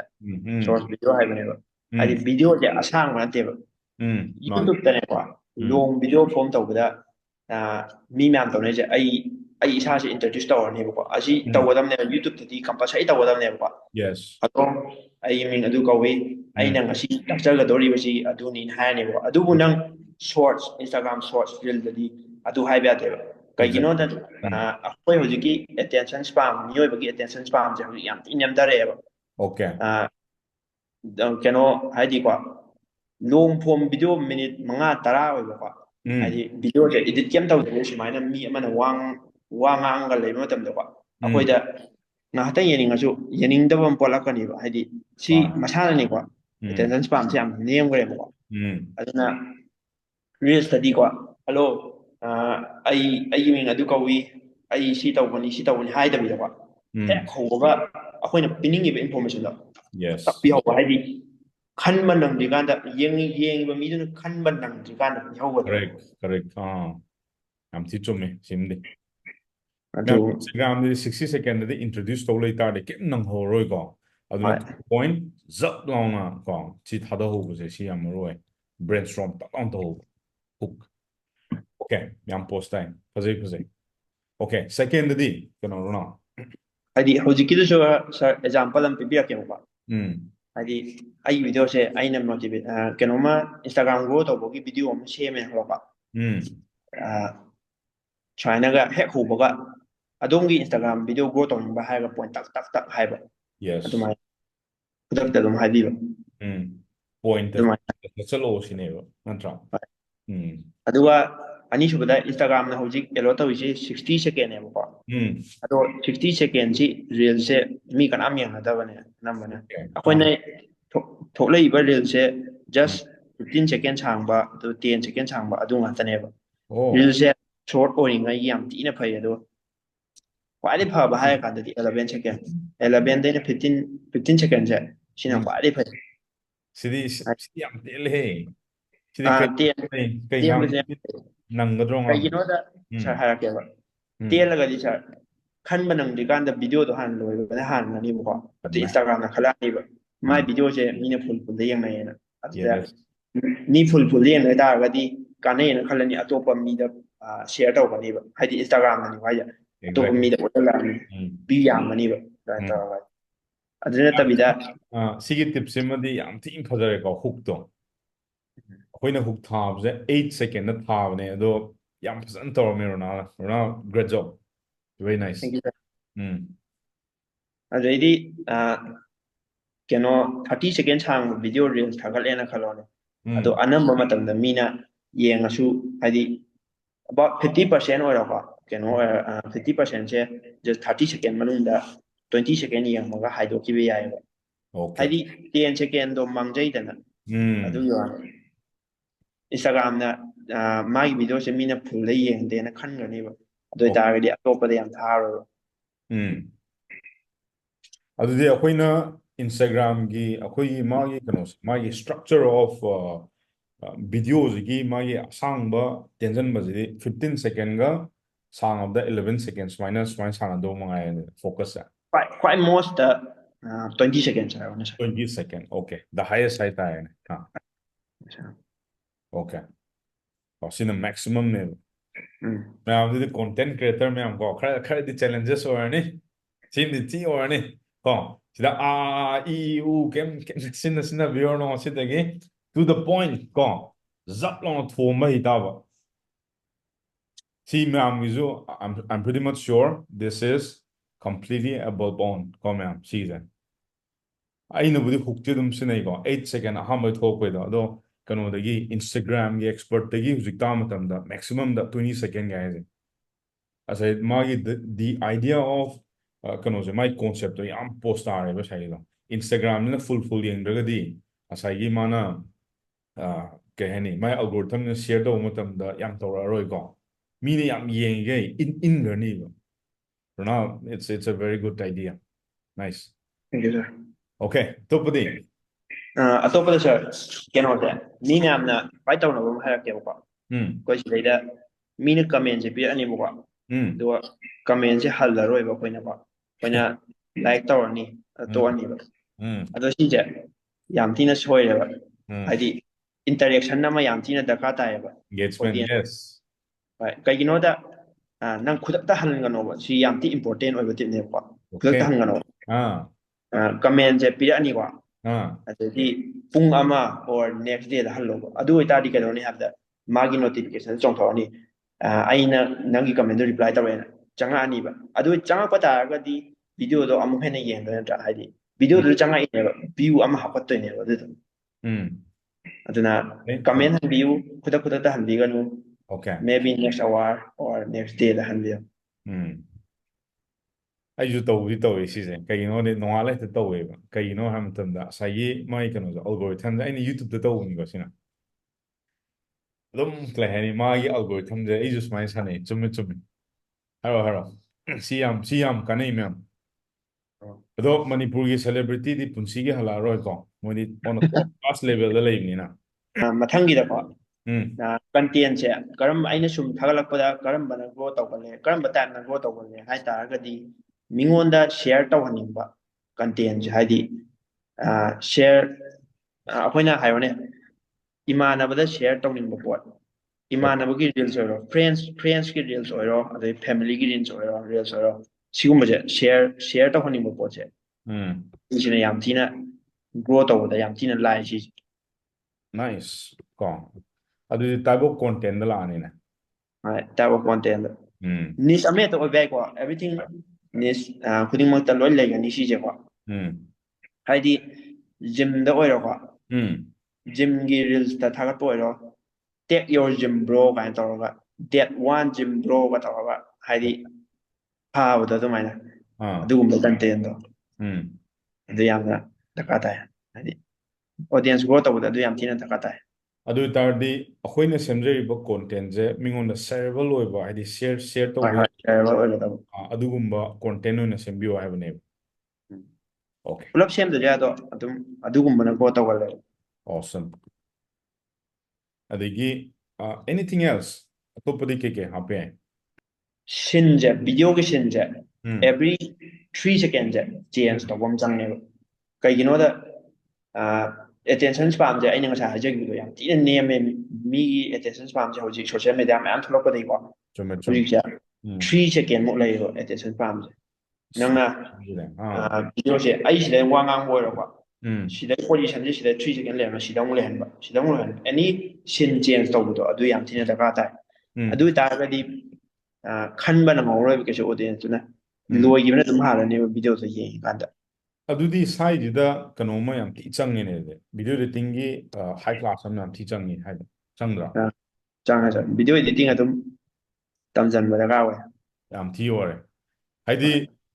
ꯉꯁꯥꯏꯒꯤ every portion every 3 ꯁꯦꯀꯦꯟ ꯈꯨꯗꯤꯡꯒꯤ ꯅꯪꯒꯤ ꯉꯁꯥꯏ ꯐꯣꯔꯃꯦꯠꯇꯣ change ꯇꯧꯔꯣ sound ꯑꯣꯏꯔꯣ ꯑꯃ change ꯇꯧꯔꯣ effect ꯑꯣꯏꯔꯣ ꯑꯗꯒꯤ ꯑꯦꯅꯤꯊꯤꯡ ꯆꯦꯟꯖ ꯇꯧꯔꯛꯑꯒꯗꯤ ꯃꯌꯥꯝ ꯁꯤ ꯁ꯭ꯀꯤꯜꯁꯦ ꯍꯩꯇꯕ ꯌꯥꯔꯣꯏꯀꯣ editing ꯁ꯭ꯀꯤꯜꯁꯦ ꯚꯤꯗꯤꯑꯣ editing ꯁ꯭ꯀꯤꯜꯁꯦ ꯍꯥꯏꯗꯤ ꯋꯥꯔꯜꯁꯦ ꯍꯧꯖꯤꯛ ꯑꯗꯨꯛꯀꯤ ꯃꯇꯤꯛ ꯀꯝꯄꯤꯇꯤꯇꯤꯚ ꯑꯣꯏꯔꯛꯑꯕꯅꯤꯅ ꯈꯤꯇꯪ ꯏꯟꯁꯥꯏꯠ ꯑꯣꯏꯅ ꯗꯤꯞ ꯅꯣꯂꯦꯖꯁꯨ ꯈꯪꯍꯧ ꯇꯥꯔꯒꯗꯤ ꯀꯣ ꯀꯃꯥꯏꯅ ꯏꯟꯁꯇꯥꯒ꯭ꯔꯥꯝꯁꯦ ꯀꯃꯥꯏꯅ ꯇꯧꯔ ꯁꯤꯖꯤꯟꯅꯔꯛꯀꯅꯤ ꯅꯪꯒꯤ ꯕꯤꯖꯤꯅꯦꯁꯀꯤ ꯑꯣꯏꯔꯣ ꯑꯗꯩ ꯅꯪꯒꯤ ꯄꯔꯁꯣꯅꯦꯜ ꯏꯟꯐ꯭ꯂꯨꯌꯦꯟꯁꯔ ꯑꯣꯏꯅ ꯇꯧꯔꯛꯀꯦ ꯍꯥꯏꯕ꯭ꯔꯥ ꯏꯟꯁꯇꯥꯒ꯭ꯔꯥꯝꯗ ꯀꯃꯥꯏꯅ ꯄꯩꯁꯥ ꯇꯥꯜꯂꯛꯀꯦ ꯍꯥꯏꯕꯅꯣ ꯍꯌꯦꯡꯋꯥꯏ ꯁꯤ ꯃꯌꯥꯝꯁꯦ ꯈꯪ ꯇꯥꯔꯒꯗꯤ 1ꯗ ꯁꯤ ꯇꯧꯔꯣ 2ꯗ ꯁꯤ ꯇꯧꯔꯣ 3ꯗ ꯁꯤ ꯇꯧꯔꯣ ꯔꯤꯖꯜꯠꯁꯤ ꯕꯛ ꯂꯥꯎꯅ ꯑꯣꯀꯦ ꯑꯗꯨꯗꯩꯗꯤ ꯁꯥꯔ ꯀꯔꯝꯕ ꯀꯟꯇꯦꯟ ꯊꯥꯒꯠꯀꯅꯤ ꯀꯔꯝꯕ ꯈꯟꯒꯅꯤ ꯍꯥꯏꯕꯁꯦ ꯑꯩꯈꯣꯏꯅ ꯅꯧꯅ ꯄꯨꯊꯣꯛꯄꯒꯤ ꯗꯔꯀꯥꯔ ꯇꯥꯗꯦꯕ ꯑꯣꯀꯦ ꯁꯤꯁꯦ ꯀꯃꯥꯏꯅ ꯇꯧꯔꯛꯀꯅꯤ ꯍꯥꯏꯔꯒꯅ ꯑꯩꯈꯣꯏꯒꯤ ꯐꯤꯠꯅꯦꯁ ꯍꯥꯏꯔꯣꯅꯦꯀꯣ ꯍꯥꯟꯅ ꯂꯩꯖꯔꯤꯕ ꯐꯤꯠꯅꯦꯁ ꯏꯟꯐ꯭ꯂꯨꯌꯦꯟꯁꯔ ꯑꯆꯧꯕꯁꯤꯡꯁꯦ ꯃꯣꯏꯒꯤ ꯄꯦꯖꯇꯣ ꯔꯤꯁꯥꯔꯁ ꯇꯧꯕꯀꯣ ꯑꯗꯨꯒ ꯃꯣꯏꯗ ꯚ꯭ꯌꯨ ꯋꯥꯡꯕꯁꯤꯡꯗꯣ ꯀꯔꯤꯅꯣ ꯚ꯭ꯌꯨ ꯋꯥꯡꯉꯤꯁꯦ ꯍꯥꯏꯗꯣ ꯑꯗꯨꯒꯤ ꯁꯦꯝ ꯀꯟꯇꯦꯟꯗꯣ ꯑꯗꯨꯗꯣ ꯀꯣꯄꯤ ꯇꯧꯔ ꯊꯥꯒꯠꯄ ꯌꯥꯏꯕ ꯍꯥꯏꯗꯤ ꯀꯣꯄꯤ ꯇꯧꯕ ꯍꯥꯏꯅ ꯀꯣꯄꯤ ꯄꯦꯁ ꯅꯠꯇꯕ ꯏꯁꯥꯒꯤ ꯑꯣꯏꯕ ꯈꯤꯇꯪ ꯃꯣꯗꯤꯐꯥꯏ ꯇꯧꯖꯔꯁꯨ ꯅꯠꯇ꯭ꯔꯒ ꯃꯣꯏꯅ ꯇꯧꯔꯤꯗꯣ ꯑꯩꯈꯣꯏꯅ ꯇꯧꯕ ꯑꯗꯨ ꯌꯥꯝ ꯊꯤꯅ ꯍꯥꯏꯗꯤ ꯀꯩꯅꯣꯅꯦ ꯀꯩꯒꯤꯅꯣꯗ ꯌꯦꯡꯉꯣꯅꯦ ꯃꯣꯕꯥꯏꯜ ꯍꯥꯏꯔꯒ ꯍꯧꯖꯤꯛ ꯑꯦꯄꯜ ꯐꯥꯎꯕꯁꯦ ꯑꯦꯄꯜꯁꯤꯅ ꯈ꯭ꯋꯥꯏ ꯑꯍꯥꯟꯕ ꯃꯣꯕꯥꯏꯜ ꯅꯠꯇꯦꯕ ꯃꯣꯕꯥꯏꯜꯅ ꯃꯣꯕꯥꯏꯜ ꯃꯌꯥꯝ ꯂꯩꯇ꯭ꯔꯣ ꯀꯥꯔ ꯃꯈꯟ ꯃꯈꯟꯅꯦꯕ ꯃꯌꯥꯝ ꯂꯩꯁꯦ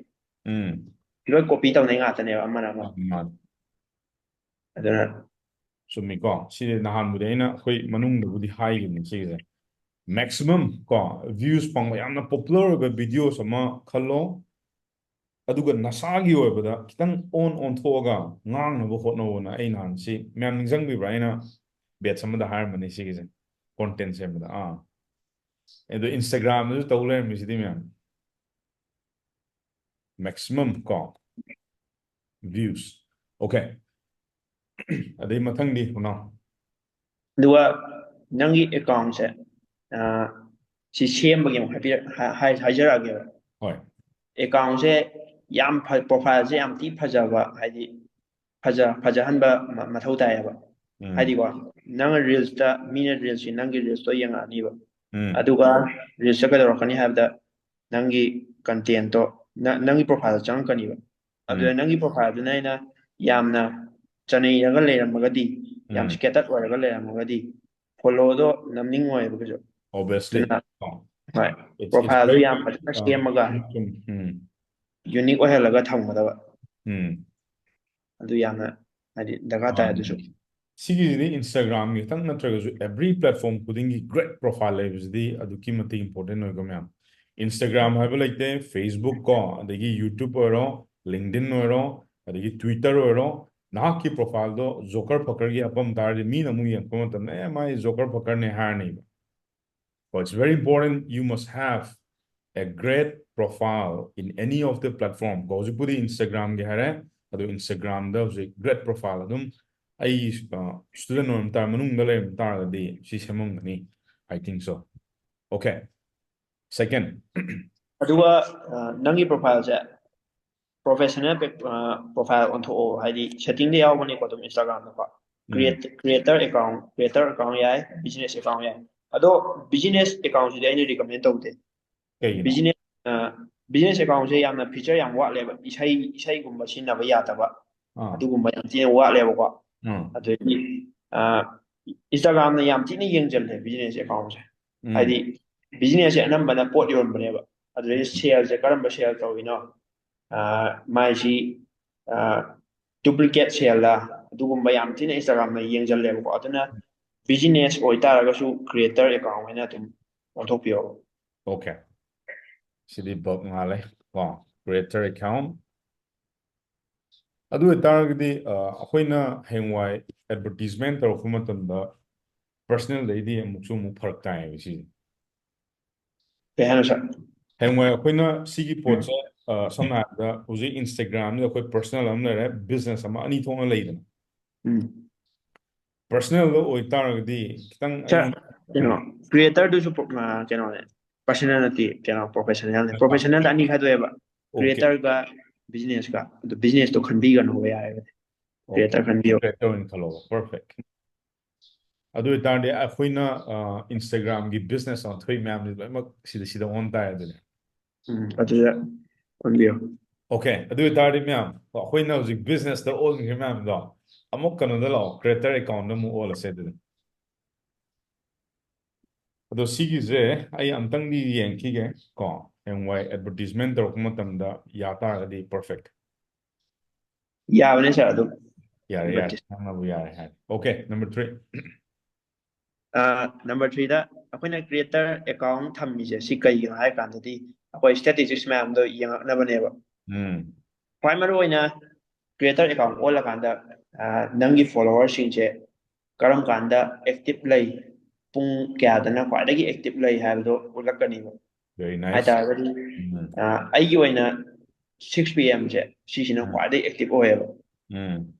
ꯚꯤꯗꯤꯑꯣꯁꯦ ꯑꯗꯨꯅ 6 PM ꯍꯦꯛ ꯇꯥꯕꯒ ꯊꯥꯒꯠꯄ ꯅꯠꯇꯕ 1 hour ꯋꯥꯠꯂꯤꯀꯥꯟꯗ ꯊꯥꯒꯠꯂꯛꯑꯣ ꯚꯤꯗꯤꯑꯣꯁꯦ ꯍꯥꯏꯗꯤ 5 PM ꯑꯗꯨꯗꯤ ꯉꯁꯤꯒꯤꯗꯣ ꯄꯨꯡ 6 ꯑꯩꯈꯣꯏꯒꯤꯁꯨ ꯊꯥꯒꯠꯄ ꯌꯥꯔꯅꯤꯌꯦ ꯁꯥꯔꯒꯤ 3ꯗ ꯂꯩꯕ꯭ꯔꯥ 3ꯗ ꯂꯩꯕ꯭ꯔꯥ ꯑꯣꯀꯦ ꯑꯣꯀꯦ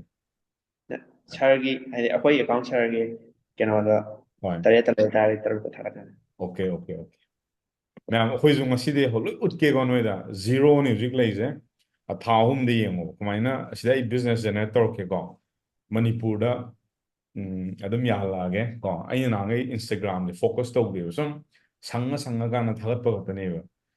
ꯑꯗꯣ ꯏꯟꯁꯇꯥꯒ꯭ꯔꯥꯝꯗ ꯍꯧꯖꯤꯛ ꯐꯣꯀꯁ ꯇꯧꯔꯅꯤ ꯅꯣꯏꯁꯨ ꯂꯣꯏ ꯇꯧꯃꯤꯟꯅꯗꯣꯏꯅꯦ ꯑꯩꯒ ꯄꯨꯂꯞ ꯆꯠꯃꯤꯟꯅꯁꯦꯕ ꯐꯣꯔꯃꯨꯂꯥ ꯆꯞ ꯃꯥꯟꯅꯅ ꯇꯧ ꯑꯩꯁꯨ ꯆꯞ ꯃꯥꯟꯅꯅ ꯇꯧꯒꯦ ꯑꯗꯨꯒ you have to be consistent ꯀꯣ ꯁꯤꯃꯗꯤ ꯅꯥꯏꯗꯕ ꯌꯥꯔꯔꯣꯏ ꯍꯧꯖꯤꯛ ꯋꯥꯔꯦꯅ ꯁ꯭ꯇꯦꯇꯁ ꯇꯧꯅꯔꯤ ꯃꯌꯥꯝꯗꯣ ꯁꯤꯗꯣꯔꯦꯅ ꯈꯥꯡꯒꯣ ꯈꯔ ꯑꯗꯨꯒ ꯁꯥꯔ ꯇ꯭ꯔꯦꯟꯗꯤꯡ ꯑꯣꯗꯤꯑꯣꯁꯦ ꯁꯤꯖꯤꯟꯅꯕ ꯌꯥꯝ ꯊꯤꯅ ꯗꯔꯀꯥꯔ ꯇꯥꯏ ꯑꯣꯀꯦ ꯁꯥꯎꯟꯗ ꯑꯃꯨꯛ ꯂꯥꯛꯑꯁꯤꯀꯣ ꯑꯗꯨꯅ ꯍꯥꯏꯗꯤ ꯀꯩꯅꯣꯒꯤꯁꯤꯗꯤ ꯏꯟꯁꯇꯥꯒ꯭ꯔꯥꯝꯗꯤ ꯀꯣꯄꯤꯔꯥꯏꯠ ꯂꯩꯇꯦꯕꯀꯣ ꯁꯥꯎꯟꯗ ꯂꯩꯇꯦꯕ ꯁꯥꯎꯟꯗ ꯑꯩꯈꯣꯏ ꯍꯧꯖꯤꯛ ꯑꯣꯗꯤꯑꯣꯗ ꯇ꯭ꯔꯦꯟꯗꯤꯡ ꯌꯥꯝ ꯊꯣꯛꯄꯅꯦ ꯑꯗꯨꯝ ꯂꯣꯏꯅꯃꯛ ꯊꯣꯛꯑꯦꯕꯀꯣ ꯑꯗꯨꯒꯤ ꯇ꯭ꯔꯦꯟꯗꯤꯡ ꯑꯣꯗꯤꯑꯣꯗꯣ ꯊꯤꯔꯒ ꯑꯗꯨꯒꯤ ꯁꯥꯎꯟꯗꯣ ꯕꯦꯛꯒ꯭ꯔꯥꯎꯟ ꯃ꯭ꯌꯨꯖꯤꯛ ꯑꯣꯏꯔꯣ ꯑꯗꯨꯝ ꯍꯥꯞꯄꯤꯕ ꯌꯦꯁ ꯑꯗꯨꯃꯥꯏꯅ ꯌꯨꯁ ꯑꯣꯗꯤꯑꯣ ꯇꯧꯔꯒꯀꯣ ꯇ꯭ꯔꯦꯟꯗꯤꯡ ꯑꯣꯗꯤꯑꯣ ꯊꯤꯔꯅꯤ ꯃꯥꯅꯦ ꯑꯗꯨꯒ ꯌꯨꯁ ꯑꯣꯗꯤꯑꯣ ꯇꯧꯔꯒ ꯑꯗꯨꯃꯥꯏꯅ ꯊꯤꯕ ꯗꯔꯀꯥꯔ ꯇꯥꯏ ꯃꯌꯥꯝꯁꯦ ꯉꯁꯤꯗꯤ ꯅꯪ ꯂꯣꯏ ꯕꯜꯛ ꯉꯥꯜꯍꯜꯂꯝꯃꯦꯍꯦ ꯏꯟꯁꯇꯥꯒ꯭ꯔꯥꯝꯒꯤꯗ ꯁꯤꯒꯤ ꯃꯌꯥꯝꯁꯦ ꯌꯨꯇꯨꯕꯇ ꯊꯤ ꯀꯗꯥꯏ ꯐꯪꯗꯣꯏꯅꯣ ꯐꯪꯉꯣꯏ ꯃꯌꯥꯝ ꯁꯤꯗꯤ ꯑꯦꯛꯁꯄꯤꯔꯤꯌꯦꯟꯁ ꯑꯣꯏꯅ ꯍꯥꯏꯔꯛꯄꯅꯤꯀꯣ ꯑꯩ ꯔꯣꯅꯥꯜꯗ ꯀꯔꯤꯝꯇ ꯍꯥꯏꯕ ꯅꯠꯇꯦ ꯔꯣꯅꯥꯜ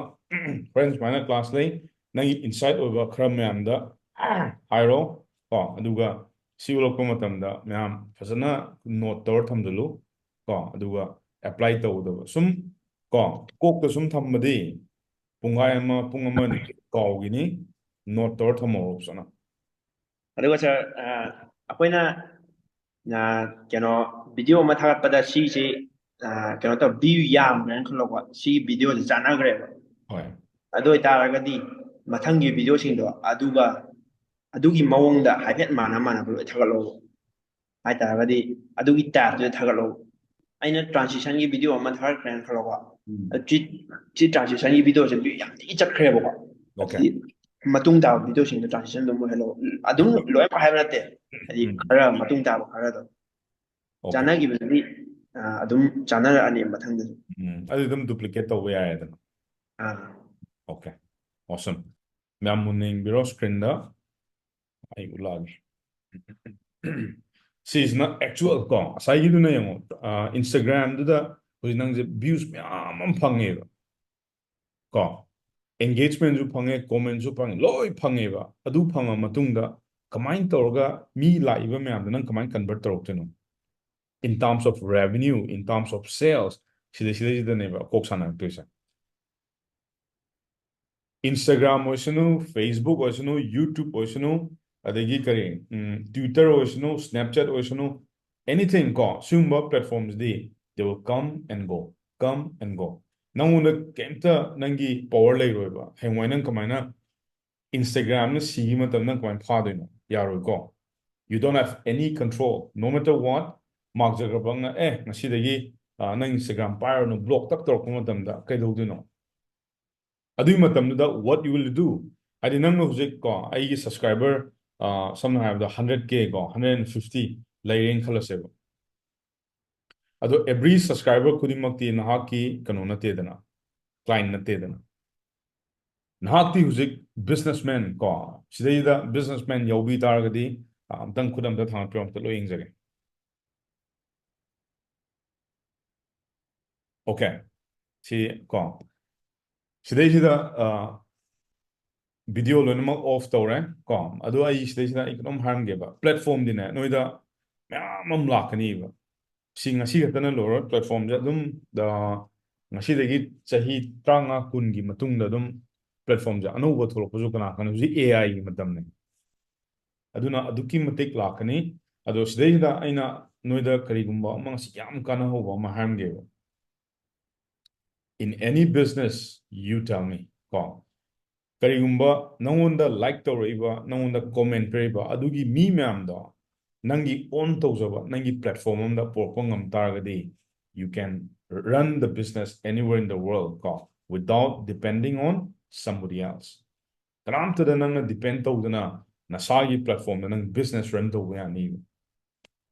ꯏꯟꯁꯇꯥꯒ꯭ꯔꯥꯝꯗ ꯁꯨꯝ ꯗꯤꯄꯦꯟ ꯇꯧꯕꯗꯨꯗꯤ ꯃꯥꯔꯛ ꯖꯀꯔꯕꯔꯒꯅ ꯅꯣꯡꯃ ꯕ꯭ꯂꯣꯛ ꯇꯧꯔꯛꯄ ꯅꯨꯃꯤꯠꯇ ꯅꯪ ꯂꯣꯏꯔꯦ ꯄꯨꯡꯂꯣꯏ ꯂꯣꯏꯔꯦ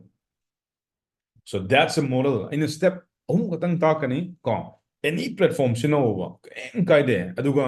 ꯄ꯭ꯂꯦꯠꯐꯣꯝꯁꯦ ꯁꯤꯖꯤꯟꯅꯕ ꯂꯣꯏꯔ ꯃꯇꯨꯡꯗ ꯁꯤꯒꯤ ꯐꯣꯔꯃꯨꯂꯥ 3ꯁꯤꯒ ꯑꯃꯨꯛ ꯁꯤꯖꯤꯟꯅꯧꯕ ꯑꯗꯨ ꯑꯣꯏꯇꯥꯔꯗꯤ ꯅꯪ ꯄꯩꯁꯥ ꯇꯥꯜꯂꯛꯀꯅꯤꯕ ꯀꯣ ꯑꯗꯨꯒ ꯏꯟꯐ꯭ꯂꯨꯑꯦꯟꯁꯔ ꯃꯌꯥꯝ ꯑꯃ ꯂꯩꯕꯁꯤ ꯕ꯭ꯔꯣꯛ ꯆꯠꯄ ꯃꯌꯥꯝ ꯏꯟꯐ꯭ꯂꯨꯑꯦꯟꯁꯔ ꯂꯩꯔꯤꯁꯤꯗꯤ ꯊꯥ ꯑꯃꯗ 5,000 ꯈꯛ ꯇꯥꯜꯂ ꯅꯨꯡꯉꯥꯏꯅ ꯂꯩꯔꯤꯁꯤꯗꯤ ꯑꯗꯨꯅꯗꯤ ꯌꯥꯔꯣꯏꯀꯣ ꯃꯌꯥꯝ इन्फ्लुएंसर है मार्केटर्स है सिगी big difference like big giant difference अदुकी मति खेने we will earn money those people influencer गैदुनो गैदुनी मोइना गैनो मोइदी follower audience मतम कुइना चंगा सागलक्तोइने मोइगी follower मैम दो अखोइना चप लाउन लौदुनी ngaतंग आई मतम चंगरो से मैम सिदा मुने यंगो हुजिक नंगोंदा इंस्टाग्राम गिजि फॉलोवर लाए यूट्यूब दा नंगी फॉलोवर लाए फेसबुक दा नंगी फॉलोवर लाए लाबा मतुंगदा करिनो नंग तुदुजे क्वेश्चन हम लेत्रा डायरेक्ट ओके मंगोंदुदा सुम कमेंट सुम पिया नंग सेल्स तौदी यागद्रो यारोयको अदुइदुना अखोइना केदरोके हम तमदा सिगी कॉन्सेप्ट से अइना कदाइदे तमगे हम तमदा every big platform को Facebook तैसु तमी Amazon तैसु तमी को अदगी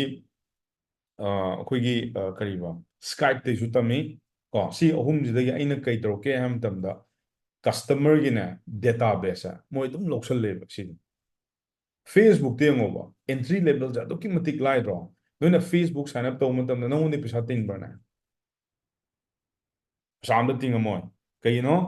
Facebook ता नंगना इन्फॉर्मेशन पी मैम देओबा नंगी first name last name phone number को बर्थडे अदे करी लोकेशन स्कूल फैमिली अदगी व्हाट्स योर फेवरेट कलर अदुकी मतिक मैम लोर मनी Facebook ना अदुगी डेटा मैम दो लेरगदी को Facebook की तुम शेयर एडवर्टाइजर मैम को मचा मचा अखोइगुंबा अदे अचौबा को मोइ मैम जना पैसा पीरगा ए Facebook नोइदा लेइबा डेटा मैम दो खितंग सिजनजगे हाइने नोइना हुजिक Facebook advertisement gai tammido boosting ga dawrido ko that's exactly what I'm going to talk about right now aduduna business tawpa matamda nang ngasai data ma'am nang control tawdo swaro हुजियो YouTube ता मी लिसिंग अनीगा चमरीगा 34 दो अदुगी data दो अइगोन 80% लेइबो खल्लो ma'am अदगी WhatsApp तो रो community तो रो अदगी Telegram तो रो Facebook तो रो I have all the control in my hand right now hayeng Facebook sigizano Instagram sigizano YouTube sigizano but still I have my customer in my hand customer do ina control to leइबो जे आई इसागी platform सिदैदा आईदी पैसा केमतल लेजदे platform सिनबो ngमोय platform की पैसा लेते गूगल सीट अना खोय हम लई फ्री नि को नोइना जीमेल हांगिदो अदुइदुदा कस्टमर मैम की इंफॉर्मेशन से फाजने इथो थमो नाना को हेंवाय नंग चाही यांखई सुगेरा हुंबू सुगेरा हुंद्रा सुगेरा you can still run the business कामतदा नंग डिपेंड तौरो अदुगी मॉडल जे खोइना कई कोगे है मतमदा we are aggregation over data on data is सी मॉडल जे खोइना data aggregation model को को मैम Amazon सिनैबा सी concept से कई कोई flywheel concept को Amazon उजिक तो जो मंगोंदा कस्टमर मैम जा भी लेरबनिना ने buyer जु लाए seller जु लाए मादी केम तो नतेबा मबानी दो थेंगनाला पैसा मा खर लौरनी कईनो डेटा दो लेबने Facebook चेंगो Facebook सिदा खोइदि हराव हराव चंगइने बहामदा ꯑꯗꯨ ꯕꯤꯖꯤꯅꯦꯁ ꯑꯣꯅꯔꯒꯗꯤ ꯀꯩꯗꯧꯋꯤ ꯐꯦꯁꯕꯨꯛꯁꯤꯗ ꯑꯦꯗꯁꯀꯤ ꯄꯩꯁꯥ ꯊꯤꯗꯣꯏꯅꯦꯕ ꯅꯣꯏꯗꯒꯤ ꯗꯦꯇꯥꯗꯣ ꯈꯔ ꯂꯧꯖꯒꯦ ꯁꯤ ꯄꯩꯁꯥꯁꯦ ꯂꯧꯔꯣ ꯑꯗꯨꯒ ꯁꯤꯒꯤ ꯀꯁꯇꯃꯔ ꯃꯌꯥꯝꯁꯦ ꯑꯩ ꯔꯤꯆ ꯑꯥꯎꯠ ꯇꯧꯖꯒꯦ ꯍꯥꯏꯗꯣꯏꯅꯦꯕ ꯇ꯭ꯔꯥꯐꯤꯛ ꯄꯨꯕꯤꯔꯛꯑꯅꯤ ꯌꯥꯝ ꯑꯦꯗꯚꯔꯇꯤꯖꯃꯦꯟꯗꯗꯤ ꯌꯥꯝ ꯂꯥꯏꯀꯣ ꯇ꯭ꯔꯥꯐꯤꯛ ꯄꯨꯔꯛꯄꯁꯦ ꯄꯩꯁꯥ ꯋꯥꯡꯉꯤ ꯑꯗꯣ ꯑꯣꯔꯒꯥꯅꯤꯛꯇꯁꯨ ꯃꯉꯥꯏꯔꯦ ꯐꯦꯁꯕꯨꯛꯇ ꯐꯣꯂꯣꯋꯔ ꯌꯥꯝ ꯂꯩꯌꯦꯅ ꯀꯣ ꯍꯔꯥꯎꯔꯨꯅꯣ ꯃꯌꯥꯝ ꯁꯤꯒꯤ ꯃꯌꯥꯝꯁꯦ ꯅꯪꯒꯤꯅꯦ ꯑꯣꯟ ꯄ꯭ꯂꯦꯠꯐꯣꯝꯗ ꯄꯨꯔꯛꯀꯗꯕ ꯄ꯭ꯂꯦꯠꯐꯣꯝ ꯑꯃꯈꯛꯇꯪꯗ ꯊꯝꯕ ꯌꯥꯔꯣꯏ ꯑꯃꯈꯛꯇꯪꯗ ꯊꯝꯕ ꯑꯃꯨꯛ ꯂꯩꯇꯥꯔꯗꯤ ꯑꯗꯨꯝ ꯁꯤꯔꯛꯀꯅꯤꯕ ꯑꯗꯨꯏꯗꯨꯅ ꯑꯩꯈꯣꯏꯅ ꯀꯩꯗ ꯄꯨꯔꯛꯀꯅꯤ ꯍꯥꯏꯕ ꯃꯇꯝꯗ ꯌꯨ ꯍꯥꯚ ꯇꯨ ꯕ꯭ꯔꯤꯡ ꯀꯣ ꯅꯪꯒꯤ ꯒꯨꯒꯜ ꯁꯤꯠꯇꯨꯗ ꯅꯪꯒꯤ ꯖꯤꯃꯦꯜ ꯑꯃ ꯄꯥꯏꯗ꯭ꯔꯣ ꯑꯗꯨꯒꯤ ꯖꯤꯃꯦꯜꯗꯣ ꯅꯣꯏ ꯏꯃꯦꯜꯗꯣ ꯆꯍꯤ ꯀꯌꯥ ꯁꯨꯔꯒꯦ ꯑꯝꯇ ꯍꯪꯕꯅꯦ ꯅꯪ ꯆꯦꯟꯖ ꯇꯧꯕ꯭ꯔꯥ ꯍꯣꯏ ꯇꯧꯔꯝꯕꯕꯨꯗꯤ ꯌꯥꯏ ꯖꯤꯃꯦꯜ ꯑꯃꯅ ꯑꯗꯨꯝ ꯀꯣ ꯑꯩꯒꯤꯁꯨ ꯖꯤꯃꯦꯜ ꯑꯃ ꯂꯩꯀꯣ ꯑꯦꯔꯥꯎꯟ ꯍꯧꯖꯤꯛ 30 ꯃꯨꯛꯇꯤ ꯁꯨꯔꯝꯒꯗ꯭ꯔꯥ 24-5 years ꯃꯨꯛ ꯁꯨꯔꯝꯃꯅꯤ ꯃꯌꯥꯝ ꯑꯩ ꯀꯩꯅꯣꯝ ꯍꯪꯖꯒꯦꯕ ꯅꯣꯏꯗ ꯖꯤꯃꯦꯜ ꯑꯦꯀꯥꯎꯟꯗꯣ ꯅꯣꯏꯅ ꯍꯧꯖꯤꯛ ꯄꯥꯏꯕꯗꯣ ꯆꯍꯤ ꯀꯌꯥ ꯁꯨꯔꯦ ꯍꯥꯡꯕ ꯀꯣꯃꯦꯟꯠ ꯑꯝꯇ ꯊꯥꯗꯕꯤꯔꯛꯎꯅꯦ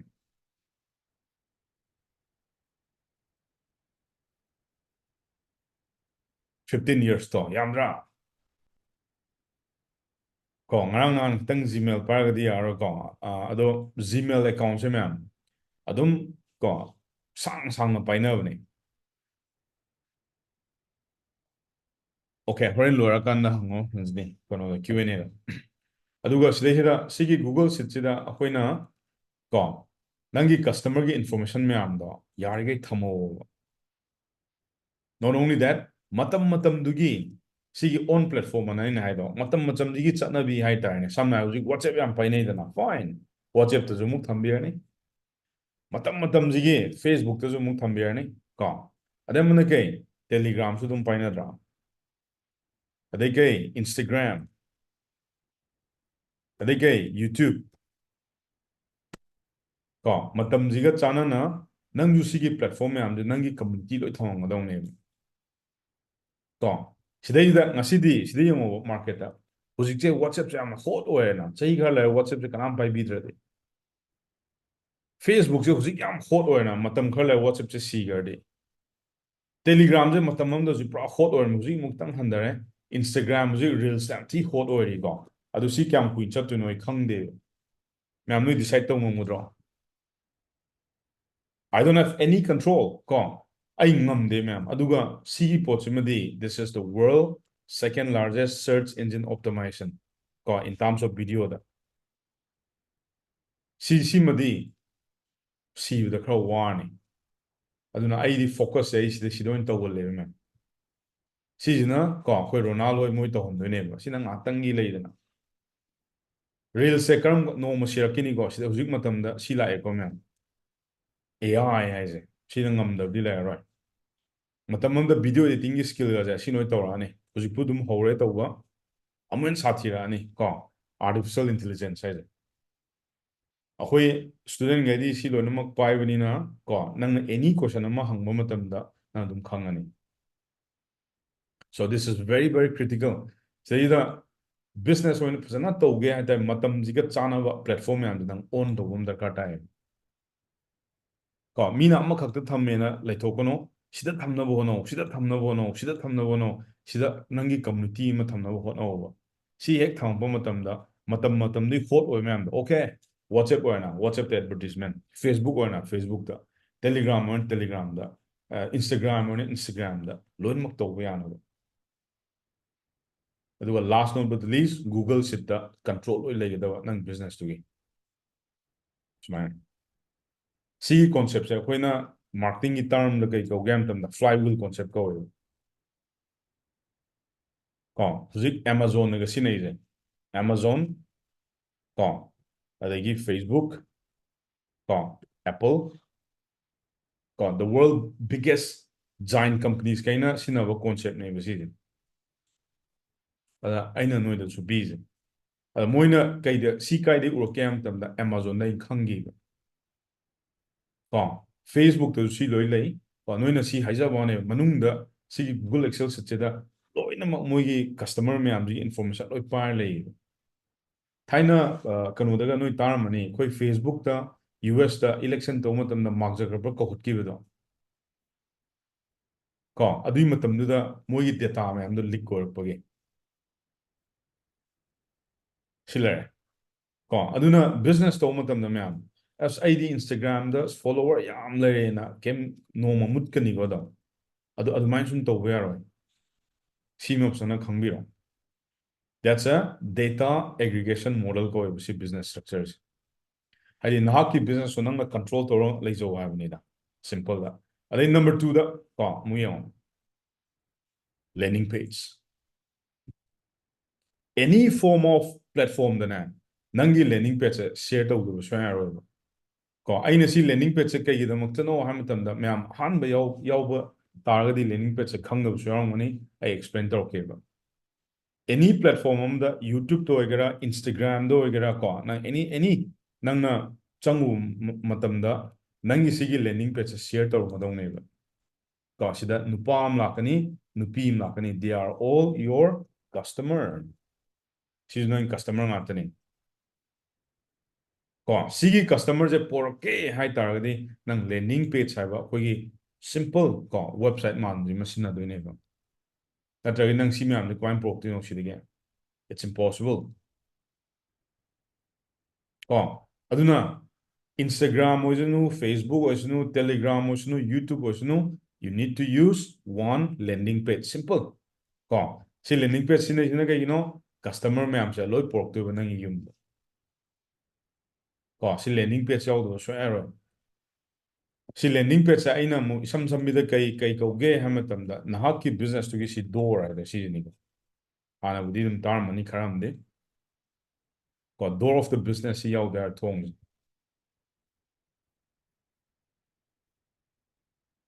ꯀꯣ ꯁꯤꯒꯤ ꯑꯍꯨꯝꯁꯦ ꯂꯩꯇꯅ ꯃꯄꯥꯟꯗ ꯊꯣꯛꯂꯛꯑꯒꯁꯨ ꯀꯣ ꯑꯗꯨꯝ ꯃꯄꯥꯟꯗ ꯑꯗꯨꯝ ꯂꯩꯈ꯭ꯔꯅꯤꯕ ꯅꯪ ꯀꯁꯇꯃꯔ ꯃꯌꯥꯝꯗꯣ ꯅꯪ ꯄꯣꯔꯛꯄ ꯃꯇꯝꯗ ꯋꯥꯔꯅꯤꯕ ꯑꯗꯨꯅ ꯑꯦꯚ꯭ꯔꯤ ꯇꯥꯏꯝ ꯀꯣ ꯀꯣꯟꯇꯦꯟꯒꯨꯝꯕ ꯌꯨꯇ꯭ꯌꯨꯕꯇ ꯑꯣꯏꯒꯦꯔꯥ ꯏꯟꯁꯇꯥꯒ꯭ꯔꯥꯝꯗ ꯑꯣꯏꯒꯦꯔꯥ ꯐꯦꯁꯕꯨꯛꯇ ꯑꯣꯏꯒꯦꯔꯥ ꯅꯣꯡ ꯐꯥꯗꯣꯛꯁꯨꯅꯦ ꯁꯤꯒꯨꯝꯕ ꯂꯦꯟꯗꯤꯡ ꯄꯦꯖꯁꯦ ꯁꯤꯌꯔ ꯇꯧꯕ ꯑꯣꯀꯦ ꯃꯌꯥꯝ ꯅꯣꯏꯅ ꯍꯦꯟꯅ ꯈꯪꯅꯤꯡꯉꯒꯗꯤ ꯑꯩ ꯃꯅꯨꯡꯗ ꯉꯁꯤ ꯋꯦꯕꯤꯅꯥꯔ ꯑꯃ ꯇꯧꯒꯦ ꯑꯩ ꯀꯔꯤꯒꯨꯝꯕ ꯀꯣꯆꯤꯡ ꯄ꯭ꯔꯣꯒ꯭ꯔꯥꯝ ꯑꯃ ꯇꯧꯒꯦ ꯈꯣꯠꯀꯦ ꯑꯗꯨꯃꯥꯏꯅ ꯇꯧꯔꯒ ꯃꯤꯁꯦ ꯐꯖꯅ ꯇꯥꯛꯄꯤꯔꯣ ꯇꯝꯕꯤꯔꯣ ꯑꯗꯨꯒ ꯅꯪꯒꯤ ꯄ꯭ꯂꯦꯠꯐꯣꯝꯗ ꯄꯨꯔꯛꯑꯣ ꯌꯥꯔꯦꯀꯣ ꯑꯗꯨꯒ ꯂꯥꯁꯇ ꯅꯝꯕꯔ 3ꯗ ꯀꯣ ꯇ꯭ꯔꯦꯛꯀꯤꯡ ꯇꯦꯛꯅꯣꯂꯣꯖꯤꯁꯅ ꯍꯥꯏꯁꯦ ꯀꯣ ꯁꯤꯒꯤ ꯇ꯭ꯔꯦꯛꯀꯤꯡ ꯇꯦꯛꯅꯣꯂꯣꯖꯤꯁꯤꯅ ꯀꯩꯅꯣ ꯍꯥꯏꯕ ꯃꯇꯝꯗ ꯑꯩꯈꯣꯏꯒꯤ ꯋꯤꯟꯅꯔꯒ ꯂꯨꯖꯔꯒꯁꯦ ꯂꯧꯊꯣꯛꯇꯣꯏ ꯃꯤꯑꯣꯏꯕꯗ ꯑꯣꯏꯔꯣꯏꯗꯕ ꯃꯌꯥꯝ ꯑꯃ ꯂꯥꯛꯀꯅꯤꯀꯣ ꯑꯗꯨꯒꯤ ꯃꯌꯥꯝꯗꯣ ꯂꯣꯏ ꯀꯛꯇꯣꯏꯅꯦꯕ ꯑꯗꯣ ꯑꯃꯅ ꯀꯩꯅꯣ ꯅꯪꯒꯤ ꯑꯦꯛꯆꯨअल ꯀ꯭ꯂꯥꯏꯟꯗꯣ ꯈꯪꯒꯦ ꯍꯥꯏꯇꯥꯔꯒꯗꯤ ꯁꯤꯒꯤ ꯇ꯭ꯔꯦꯛꯀꯤꯡ ꯇꯦꯛꯅꯣꯂꯣꯖꯤꯁꯤꯅ ꯈꯪꯒꯅꯤꯕ ꯁꯤꯒꯤ ꯇ꯭ꯔꯦꯛꯀꯤꯡꯁꯤꯅ ꯀꯩꯅꯣ ꯇꯨꯜꯁꯦ ꯀ꯭ꯂꯤꯛ ꯃꯦꯖꯤꯛ ꯀꯧꯏꯀꯣ ꯁꯤ ꯁꯤꯖꯤꯟꯅꯗꯕꯁꯨ ꯌꯥꯔꯣꯏ ꯁꯤꯁꯤꯅ ꯀꯩꯅꯣ ꯅꯣꯡꯃꯗ ꯅꯪꯒꯤ ꯚꯤꯗꯤꯑꯣꯁꯦ ꯃꯤ ꯀꯌꯥꯝ ꯌꯦꯡꯉꯤ ꯀꯣ ꯑꯗꯨꯒꯤ ꯚ꯭ꯌꯨꯁ ꯑꯃ ꯅꯪ ꯐꯖꯅ ꯈꯪꯉꯅꯤ ꯐꯦꯁꯕꯨꯛꯅ ꯄꯤꯕꯗꯨ ꯈꯦꯠꯅꯩꯀꯣ ꯑꯗꯒꯤ ꯅꯪꯒꯤ ꯃꯤꯁꯦ ꯀꯣ ꯀꯔꯝꯕ ꯖꯣꯒ꯭ꯔꯥꯐꯤꯗ ꯌꯦꯡꯉꯛꯏꯅꯣ ꯀꯣ ꯃꯣꯏꯅ ꯌꯦꯡꯉꯤꯁꯦ ꯄꯨꯡ ꯀꯌꯥꯗ ꯌꯦꯡꯉꯤ ꯀꯣ ꯃꯥꯁꯦ ꯀꯩꯅꯣꯗꯩꯔꯥ ꯃꯣꯕꯥꯏꯜꯗꯒꯤꯔ ꯑꯗꯒꯤ ꯃꯥꯁꯦ ꯀꯩꯅꯣꯗꯩꯔꯥ ꯗꯦꯛꯁꯇꯣꯞꯇꯒꯤꯔ ꯀꯣ ꯑꯗꯨꯒ ꯃꯥꯒꯤ IP ꯑꯦꯗ꯭ꯔꯦꯁ ꯀꯣ ꯑꯗꯒꯤ ꯃꯥꯒꯤ ꯀꯣ ꯐꯣꯟ ꯀꯣ ꯇꯥꯏꯃꯤꯡ ꯍꯧꯖꯤꯛꯀꯤ ꯃꯤꯁꯤꯅ ꯌꯦꯡꯕꯒꯤ ꯀꯣ ꯃꯥꯅ ꯁꯤꯒꯤ IP ꯑꯦꯗ꯭ꯔꯦꯁꯁꯤꯗ ꯑꯩꯈꯣꯏꯅ ꯋꯥꯟꯁ ꯀꯦꯞꯆꯔ ꯇꯧꯈ꯭ꯔꯕ ꯀꯣ ꯅꯨꯄꯥꯁꯤꯅ ꯅꯨꯄꯤꯁꯤꯅ ꯃꯥꯏ ꯐꯣꯟꯁꯦ ꯀꯔꯝ ꯀꯥꯟꯗ ꯁꯤꯖꯤꯟꯅꯒꯦ ꯍꯥꯏꯁꯦ ꯅꯪ ꯈꯪꯉꯛꯑꯒꯗꯤ ꯅꯨꯡꯉꯥꯏꯔꯣꯏꯗ꯭ꯔꯣ ꯀꯣ ꯁꯤꯒꯤ ꯇꯦꯛꯅꯣꯂꯣꯖꯤꯁꯤ ꯈꯤꯇꯪ ꯁꯥꯊꯤ ꯀꯣ ꯑꯇꯣꯞꯄꯒ ꯈꯔ ꯈꯦꯠꯅꯩ ꯑꯗꯣ ꯈꯤꯇꯪꯕꯨꯗꯤ ꯀꯩꯅꯣꯅꯦ ꯄꯦꯠꯅꯤꯀꯣ ꯃꯌꯥꯝ ꯁꯤꯕꯨꯗꯤ ꯑꯗꯨꯒ ꯃꯥꯔꯀꯦꯠꯇ ꯊꯣꯛꯂꯛꯀꯦ ꯍꯥꯏꯇꯥꯔꯦ ꯃꯌꯥꯝ ꯁꯤ ꯇ꯭ꯔꯦꯛ ꯇꯧꯕ ꯍꯩꯇꯕ ꯌꯥꯔꯣꯏꯕ ꯅꯪꯒꯤ ꯀꯁꯇꯃꯔ ꯃꯌꯥꯝꯁꯦ ꯀꯣ ꯍꯌꯦꯡꯋꯥꯏ ꯄꯣꯠ ꯌꯣꯜꯂꯛꯀꯦ ꯍꯥꯏꯇꯥꯔꯒꯗꯤ ꯅꯪ ꯁꯤꯅꯤꯁꯦ ꯐꯖꯅ ꯈꯟꯗꯣꯛꯑꯅꯤ ꯈꯟꯗꯣꯛꯑ ꯃꯇꯨꯡꯗ ꯃꯣꯏ ꯃꯌꯥꯝꯁꯦ ꯀꯣ ꯄꯨꯡ ꯀꯌꯥꯗ ꯌꯦꯡꯉꯤꯖꯥꯠꯅꯣ ꯑꯩꯒꯤ ꯀꯣꯟꯇꯦꯟꯠꯁꯤꯕꯣ ꯃꯣꯕꯥꯏꯜꯗꯅ ꯑꯌꯥꯝꯕ ꯌꯦꯡꯕ꯭ꯔꯥ ꯂꯝꯁꯤꯅ ꯀꯥꯏꯗꯩꯅꯣ ꯃꯥꯏ IP ꯑꯦꯗ꯭ꯔꯦꯁꯁꯦ ꯀꯩꯅꯣ ꯃꯥꯁꯦ ꯑꯦꯌꯔꯇꯦꯜ ꯄꯥꯏꯕ꯭ꯔꯥ ꯖꯤꯑꯣ ꯄꯥꯏꯕ꯭ꯔꯥ ꯑꯗꯒꯤ ꯀꯔꯤ ꯅꯪꯒꯤ ꯉꯁꯥꯏꯒꯤ IP ꯑꯦꯗ꯭ꯔꯦꯁ ꯍꯥꯏꯔ ꯃꯌꯥꯝ ꯉꯥꯎꯒꯅꯨꯀꯣ ꯁꯨꯃꯥꯏꯅꯅꯦ ꯑꯩꯒꯤꯁꯨ ꯌꯦꯡꯉꯣꯕ ꯒꯨꯒꯜꯗꯅꯦ ꯁꯨꯃꯥꯏꯅ ꯑꯗꯨꯝ ꯏꯔꯣ what is my IP address ꯀꯣ ꯎꯔꯕ ꯃꯌꯥꯝ 49.37.98.243 ꯍꯥꯏꯁꯦ ꯁꯤ ꯑꯩꯒꯤ IP ꯑꯦꯗ꯭ꯔꯦꯁꯅꯦꯕ ꯀꯣ ꯁꯤꯒꯤ ꯀꯩꯅꯣꯁꯤꯅ ꯑꯩꯈꯣꯏ ꯇ꯭ꯔꯦꯛ ꯇꯧꯔꯛꯇꯣꯏꯅꯦꯕ ꯂꯨꯔꯗ꯭ꯔꯥ ꯅꯣꯏ sometimes ꯅꯣꯏꯅ ꯊꯦꯡꯅꯕ ꯃꯇꯝꯗ ꯑꯩꯈꯣꯏꯒꯤ accept cookies ꯀꯥꯏ ꯍꯥꯏꯕꯗꯣ once ꯅꯪ ꯉꯁꯤ accept ꯇꯧꯕꯒꯤ ꯃꯇꯝꯗ ꯅꯪꯒꯤ IP address ꯁꯦ capture ꯇꯧꯔꯅꯤ ꯑꯗꯩ ꯅꯪ retarget ꯇꯧꯔꯅꯤ ꯍꯟꯖꯟ ꯅꯩꯔꯛꯑꯅꯤ ꯃꯤꯅ ꯁꯤꯃ ꯂꯩꯔꯦ ꯑꯗꯨꯒ ꯐꯣꯟꯒꯤ ꯇꯥꯏꯃꯤꯡ ꯅꯍꯥꯛꯀꯤ ꯀꯁꯇꯃꯔꯗꯨꯅ ꯀꯔꯝ ꯀꯥꯟꯗ ꯐꯣꯟ ꯆꯪꯉꯤ ꯈꯣꯠꯂꯤꯗꯣ ꯑꯗꯨꯃ ꯐꯖꯅ ꯈꯪꯒꯅꯤ ꯁꯤꯗꯒꯤ ꯑꯗꯣ ꯁꯤ ꯂꯣꯏꯅꯃꯛ ꯂꯣꯏꯔꯦ ꯍꯥꯏꯔ ꯀꯥꯟꯗ ꯃꯌꯥꯝ ꯀꯣ the most important thing ꯃꯣꯏꯗ ꯑꯩꯈꯣꯏꯅ ꯁꯤꯒꯨꯝꯕ ꯄꯣꯠꯁꯤꯗꯤ ꯃꯣꯏꯁꯨ ꯎꯔꯔꯣꯏ ꯀꯣ ꯃꯣꯏꯅ just ꯎꯗꯣꯏꯁꯦ ꯁꯤꯒꯤ ꯃꯄꯥꯟ ꯊꯣꯡꯁꯤ ꯈꯛꯇꯅꯦꯕ ꯀꯁꯇꯃꯔꯒꯩꯅ ꯌꯨꯇ꯭ꯌꯨꯕꯇ ꯅꯪꯒꯤ ꯚꯤꯗꯤꯑꯣꯁ ꯈꯔ ꯎꯔꯅꯤ ꯐꯣꯇꯣꯁ ꯈꯔ ꯎꯔꯅꯤ ꯑꯗꯩ ꯁꯤ ꯃꯌꯥꯝ ꯂꯣꯏ ꯎꯏꯗꯅ ꯑꯗꯣ ꯃꯅꯨꯡꯗꯗꯤ ꯀꯣ you need to play some smart games ꯑꯗꯨꯒ ꯁꯤꯒꯤ ꯂꯦꯟꯗꯤꯡ ꯄꯦꯖꯁꯤꯃ ꯁꯥꯕ ꯐꯖꯅ ꯍꯩꯔꯣ ꯀꯣ ꯅꯪꯒꯤ ꯀꯁꯇꯃꯔ ꯄꯨꯔꯛꯅꯕ ꯑꯗꯣ ꯁꯤꯒꯨꯝꯕ ꯇꯝꯒꯦ ꯍꯥꯏꯇꯥꯔꯦ 7 days ꯇꯣ ꯌꯥꯎꯔꯣ ꯑꯗꯨꯒ 7 days ꯇꯒꯤ ꯃꯌꯥꯝ ꯁꯤ ꯇꯝꯕ ꯌꯥꯅꯤ ꯁ꯭ꯄꯦꯁꯤꯌally ꯀꯣ ꯅ꯭ꯌꯨ ꯄꯤꯄꯜ ꯀꯣ ꯂꯦꯟꯗꯤꯡ ꯄꯦꯖ ꯁꯥꯕ 7 days ꯒꯤ ꯐꯥꯔꯁꯠ ꯕꯦꯆ ꯑꯗꯨꯝ ꯌꯥꯎꯕꯅꯦ ꯑꯗꯨꯝ ꯍꯩꯅꯤ ꯁꯤꯗꯩ ꯁꯥꯕ ꯑꯗꯨꯒ ꯑꯦꯅꯤ ꯄ꯭ꯂꯦꯠꯐꯣर्म ꯑꯃꯗ ꯊꯣꯛꯂꯛꯄ ꯃꯇꯝꯗ ꯅꯪꯒꯤ ꯑꯣꯜꯋꯦꯁ ꯀꯣ ꯒꯨꯒꯜ ꯁꯤꯠꯁꯤꯃ ꯊꯝꯕꯤꯔꯣ ꯃꯤ ꯄꯨꯔꯛꯅꯕ ꯑꯗꯨꯒ ꯅꯪꯒꯤ ꯀꯝꯃꯨꯅꯤꯇꯤ ꯑꯦꯕ꯭ꯔꯤ ꯄ꯭ꯂꯦꯠꯐꯣर्मꯗ ꯅꯪ ꯀꯝꯃꯨꯅꯤꯇꯤ ꯁꯦꯝꯒꯗꯕ